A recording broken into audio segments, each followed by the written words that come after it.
Okay, and in this video, we are watching small little comedones on the forehead. These are called open comedones because they're black. Some of them are closed comedones because they're a little whitish, black heads versus white heads. And you can see that this patient is getting them individually extracted. It looks like they're using gloves with a tissue over it, or tissue or gauze. So as long as there's pressure, there's actually this is a very easy and satisfying way to remove these lesions. Why does this patient have a lot of comedones? Well, it could be that they have acne-prone skin. It's also very common when you have a lot of sun exposure in the area, as well as a lot of solar elastosis. That's called Favre-Rocchio syndrome. But in this young patient, it's likely because they just have acne-prone skin, and it's formed there over years, and it's formed basically mini cysts with the central punctum. You can see that the material is cheesy and comes out kind of snake-like. This is really common when you're doing these extractions.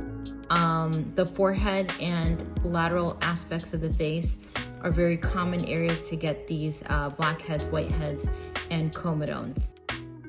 This can hurt, but it's not supposed to hurt too much. Just the pressure can be a little bit uncomfortable.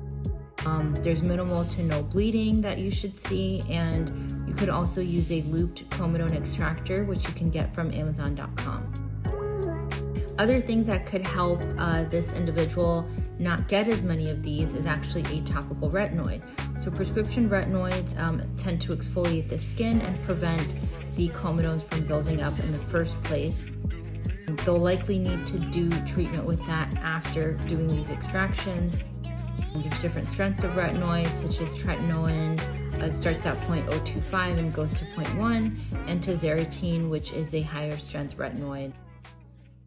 Salicylic acid, cleansers, benzoyl peroxide, and sulfur are some of my favorites to also prevent acne, but they don't always do a good job at preventing the comedones from forming. And you could always get facials, peels to help kind of minimize this buildup that you see in this patient here.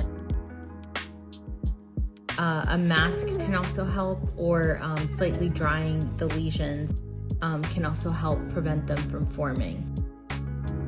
Oral medication doesn't really do much for this unless it's Accutane.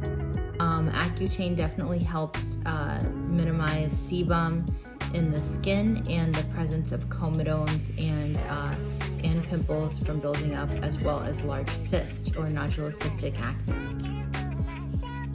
We're almost done with this video, but it's quite long. As you can see, the patient has a lot of lesions. This is not my patient, but from a video that's already on social media. I'm just commenting on it, but I see this every day in practice. Whether it's virtually or in person, this is something that you'll encounter.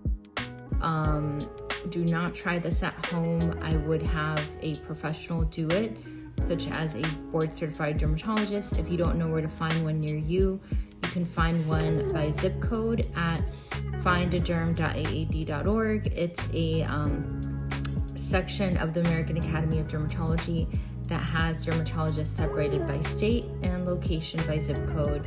And so you can find a board-certified dermatologist that way, or looking on the American Board of Dermatology website at abderm.org.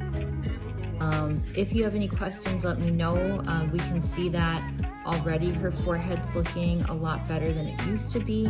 She even has some cyst lower in the forehead as well, and she's doing much better, and we're almost done.